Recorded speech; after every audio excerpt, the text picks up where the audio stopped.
Hello guys! Samahan nyo kami today para mag-lunch.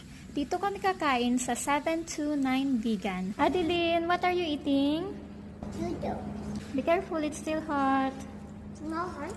Yes. Gustong-gusto ni Adeline ng noodles dito. This is our lunch. Ito pala yung mga in-order namin. Rojak. And then curry. Longan tea. This one is free.